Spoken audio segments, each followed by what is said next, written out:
सबसे बड़ी बात ये है कि रूह और आत्मा। और मैं आपको बताना चाहता हूं कि जिस चीज के ऊपर हम गलत कर रहे हैं, क्योंकि हम अपने शरीर को ज्यादा महत्व दे रहा है, ये बहुत बड़ा गलती है।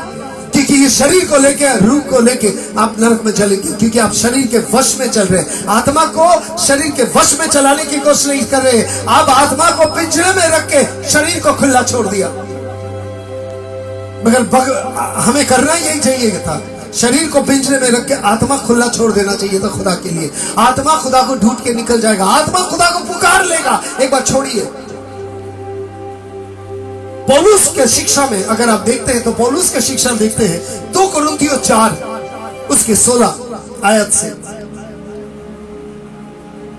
Therefore, we do not lose heart. Through outwardly we are wasting away, yet inward we are being renewed day by day. साधु पौलुस कहते हैं कि दुखी मत हो, तुम लोग दुखी मत हो, कुछ नहीं पाया। कहता है कि ऊपर से तुम आहिस्ता आहिस्ता खत्म होते जा रहे हो, ऊपर से शारीरिक रूप से तुम आहिस्ता आहिस्ता शायद खत्म होते जा रहे हो, मगर अंदर ही अंदर एक नवीनीकरण हो रहा है। We being renewed day by day, हर रोज। और किस तरह? हर रोज इतने दिन के कलाम आपको नवीनीकरण कर रहा है, मगर दुख की बात है कि बहुत लोगों को अभी तक नवीनीकरण हुआ ही नहीं, इतनी कलाम के बाद। तो क्या कलाम कहते हैं कि सूअर के सामने मोतिया ना डालो, Do not throw pearls to the pigs। क्या गलत जगह में कलम गिर रहा है, या सही भूमि में नहीं गिर रहा है, या बंजर में गिर रहा है, या झाड़ी में गिर रहा है कलाम? क्या वो सही भूमि नहीं है? क्या सही भूमि वो इंसान नहीं है जो एक इंसानियत लेके चल रहा है? इंसान से जब इंसानियत निकल जाता है तो हैवानियत रह जाता है। क्या वही रह गया? आक्रोश, द्वेष, लोभ, ईर्ष्या, जलन। क्योंकि हम सब समय दूसरों को देखते हैं। आज को कलाम एक चीज जो हमें अच्छी तरह से, मैं 16 पढ़ा। Now I will be going more further. We are being renewed day by day, for our light and momentarily trouble are achieving us an eternal glory that outweighs them all। कहता पल भर के जो दुख है, जो क्लेश है, जो आप अपने दिल में लेके चल रहे हैं, जुबान बंद करके दिल में लेके चल रहे हैं, ये एक दिन ऐसा आएगा कि ये महिमा एक दिन हमारे सारे दुख के आगे निकल जाएंगे, दुख के आगे निकल जाएंगे, दुख पीछे रह जाएंगे और ये आगे निकल जाएंगे। So we fix our eyes not on what is seen। इसीलिए जो चीज दिखाई दे रहा है उसमें अपने आंखें सजा के मत रखिए, but on what is unseen। जो चीज आपने अभी तक देखे नहीं है, since what is unseen is what is seen is temporary। जो चीज दिखाई देता है वो पल भर के लिए है, and what is unseen is eternal। और जो आने वाला है वो अनंत काल के लिए है। और क्या आप खुदा के क्योंकि खुदा के कलाम आपको आने वाले घड़ी की बात बता रहे हैं, खुदा के कलाम जो होने वाला है वो बात बताता है। मगर जब हम उस चीज पे ध्यान नहीं देते और दूसरी चीज पे ध्यान देते हैं, you are sure to die. आप मरेंगे ही मरेंगे और कोई आपको बचा नहीं पाएगा। और आज कलाम को देख लीजिए, पौलुस किस तरह बात कर रहा है। जिस तरह मसीह ने बात किया, पौलुस उसी दिशा में बात कर रहा है। 2 कुरिन्थियों 5 का 6 और 8। अब इसी दिशा में हम देखते हैं कि साधु पौलुस की नजरिया, ये लोग मसीह को, साधु पौलुस मसीह को देख के चल रहे हैं। आप किसको देख के चल रहे हैं? कहता है, therefore we are always confident and know that as long as we are at home in the body, we are always we are away from the Lord। कहता है, therefore we are always confident and I know that as long as we are not at home in the body, we are away from the Lord। जब तक आप अपने शरीर के वश में हैं, आप खुदा से बहुत दूर में हैं। Your home in the body, आप घर में अपने शरीर में हैं, आप खुदा से बहुत दूर में हैं। For we live by faith and not by sight। हम देख के नहीं चलते, बल्कि विश्वास में चलते हैं। और विश्वास कलाम सुनने से आता है। जब हम कलाम सुनते हैं तो विश्वास पैदा होता है और हम उसी चीज का आशा रखता है। और साधु पौलुस कहता, आशा तुम्हें निराशा नहीं करता। And the hope will not disappoint us। And that's what the scripture says। For we are confident, and I say, and it would prefer to away from the body and at home with the Lord, ताकि हम शारीरिक रूप से दूर रहे और मसीह के साथ एक होकर रहे। जब आप शारीरिक से दूर रहेंगे तभी आप मसीह में रहेंगे। शारीरिकता में भौतिकता आ जाता है और भौतिकता दुनिया के साथ जुड़ा हुआ, इसीलिए कहता है संसार से प्यार मत करो और संसार के वस्तु से प्यार मत करो। कहता विश्वास तेरा कहां। और आज सबसे बड़ी बात है, this is a part of a man that can be out of the body. आत्मा एक ऐसा चीज है जो एक इंसान के अंदर भी रह के काम कर सकता है। आपका ख्यालात बहुत अच्छा काम कर सकता है, मगर ख्यालात ऐसा कर चुका है शरीर में रह के कि आप ले नहीं पाते, और जब ले नहीं पाते आप शारीरिक रूप से बीमार हो जाते। क्यों? क्योंकि आपके सोच गलत है, आपके ख्यालात गलत है। और जब इंसान के सोच ख्यालात गलत होता है वो खुदा के साथ नहीं मिल सकता। इसीलिए खुदा ने हमें कलाम दिया, खुदा ने हमें सिखा रहा है। कलाम को देखिए, there is a part of a man that can be, there is a part of a man that can be the body. एक अंश है जो शरीर हो सकता है। 2 कुरिन्थियों 12:3, 2 कुरिन्थियों 12:3। And I know that this man, whether in the body or apart from the body, I do not know, but God knows. कहता मैं एक आदमी को जानता हूं कि शरीर में और बगैर शरीर में क्या मुझे नहीं मालूम। और ये किस बारे में बात कर रहे हैं आप जानते हैं? साधु पौलुस, I know that this man, मैं जानता हूं कि ये आदमी, whether in the body or apart from the body, I do not know, but God knows, was caught up to paradise and heard inexpressible things that no one is permitted to tell. कहता मैं एक आदमी को जानता हूं जिसने इस बात को कहा था।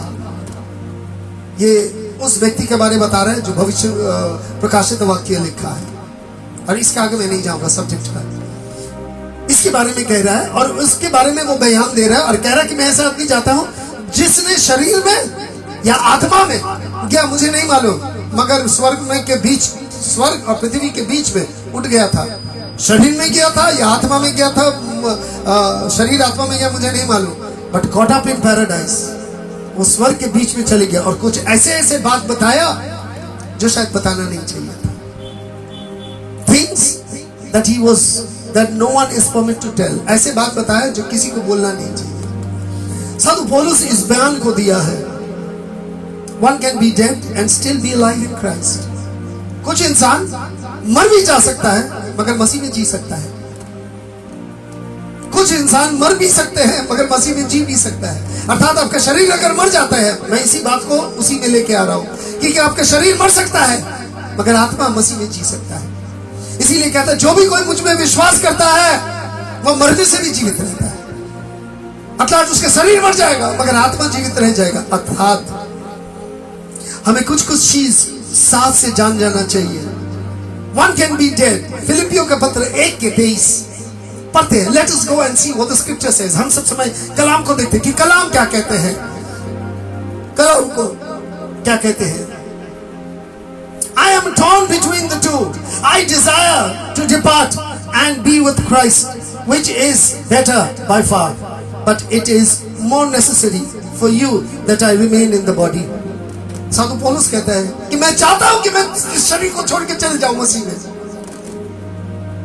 क्योंकि हम इस दोनों के बीच में मैं फंस गया, मैं इस दोनों के बीच में फंस गया। I am torn between the two, शरीर और आत्मा के बीच में। आई डिजायर टू डिपार्ट, कहता मैं चाहता हूं कि शरीर को छोड़ के चले जाऊं। शरीर क्या है? ऐसा हिंदी गाना अभी तक बना नहीं है, मगर बंगला गाना में है कि शरीर आवरण है, आत्मा मूलधन है। शरीर जो है वो आवरण है, वो कपड़े जैसे है जो पहना के रखा हुआ है। मूलधन आत्मा है।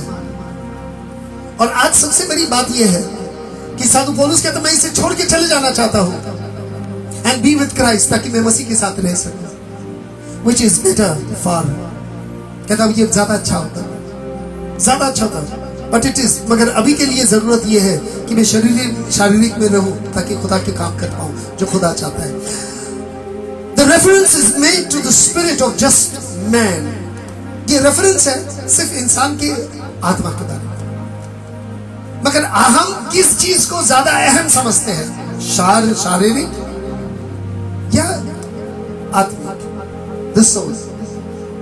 आत्मा भी तड़प रहा है. साधु पतरस कह रहा है कि आत्मा को उसे खुराक दो, और उसकी खुराक खुदा के कलाम है, और खुदा के कलाम से जब आपकी वृद्धि होगी तो खुदा बता देगा.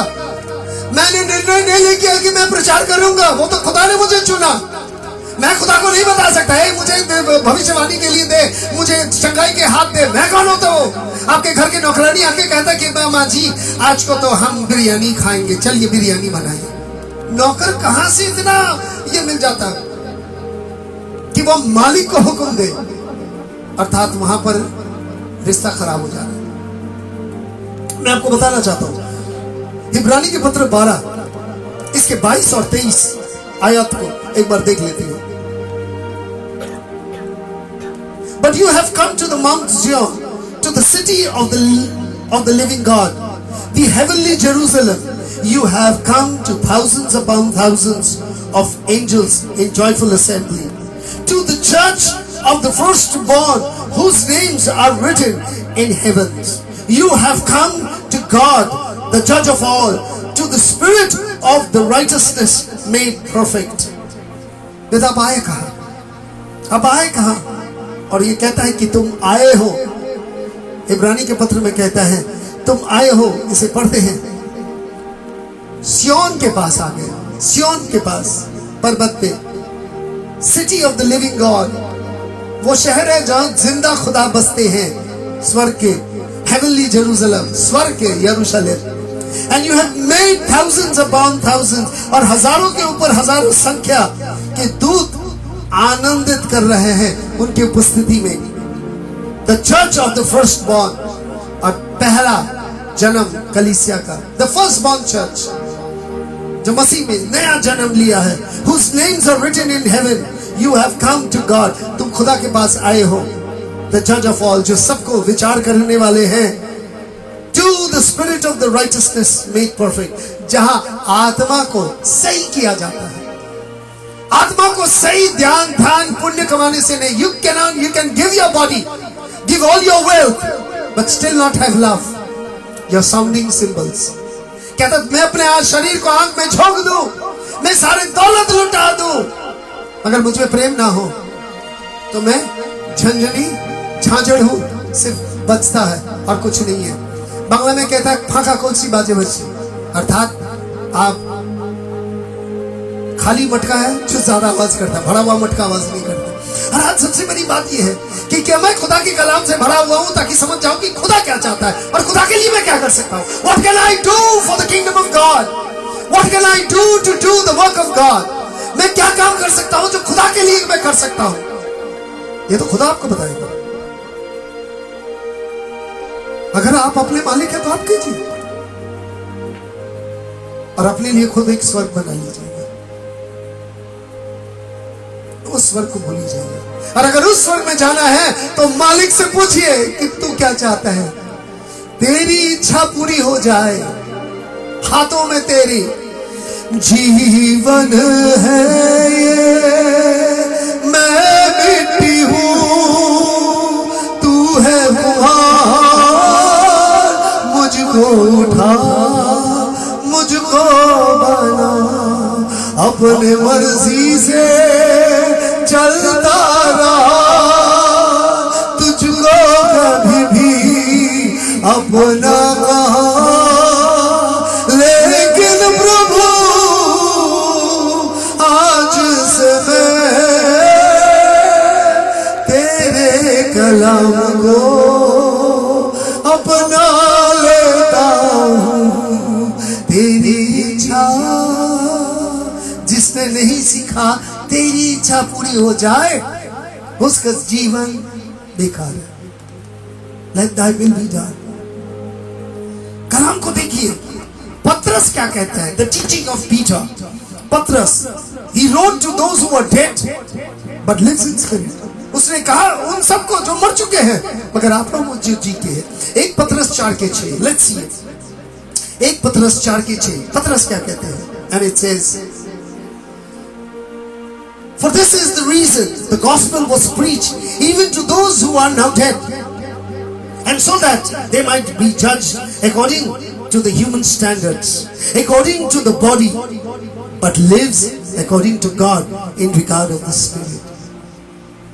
साधु पौलुस इस बात को साफ कर रहा है और साधु पौलुस कह रहा है,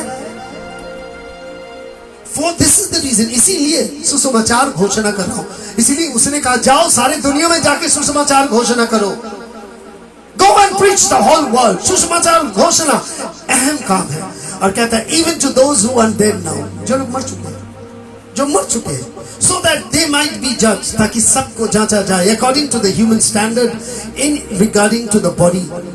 इंसानियत का जो स्टैंडर्ड है वही स्टैंडर्ड, उनके सोचने का जो तरीका है वहां से शुरू किया जाए। बट लिव अकॉर्डिंग, जो इंसानियत के नाते चलते हैं मगर खुदा के कलाम को लेके चलते हैं रूह में। इनकी खुदा की कुछ कुछ अंदर में खुदा की कलाम खाली है।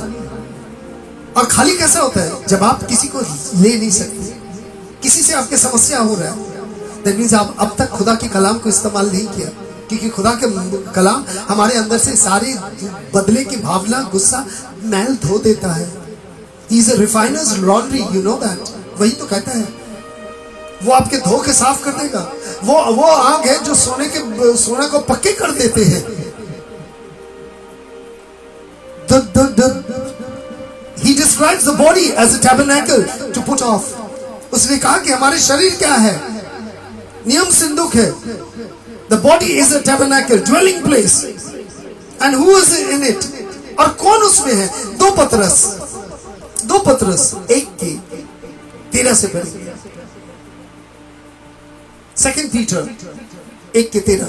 I think it is right to refresh your memories. कहते ये सही है कि अपना मेमोरी साफ कर लो, रिफ्रेश करो।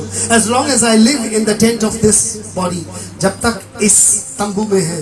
शरीर को तंबू क्यों बता रहा है? टेंट ऑफ दिस बॉडी, तंबू क्यों बता रहा है? क्योंकि तंबू यहाँ खोल के वहां चले लगाते हैं। मकान तोड़ के या तो आपको बेच के जाना पड़ता है, मगर तंबू खोल के चले जाते हैं। तो body, because I know that I will soon put it aside as our Lord Jesus Christ has made clear to me. कहता है एक समय आएगा जब मैं इस शरीर को छोड़ दूंगा। Put aside, इसे उठा के बाजू में रख दूंगा, जिस तरह मसीह ने मुझसे कहा था और साफ। And I will make every effort to see that after my departure you will always be able to remember these things. कहता मैं जाने के बाद उपरांत तुम इस बातें को याद रखना। हमें चाहता हूं तुम इस बातें को याद रखना कि शरीर को, क्या ऐसा तो नहीं कि आपके शरीर को हटा दे तो आपका वजूद ही चले जाए? ऐसा तो नहीं कि शरीर को हटा दे तो आपके वजूद ही ना रहे।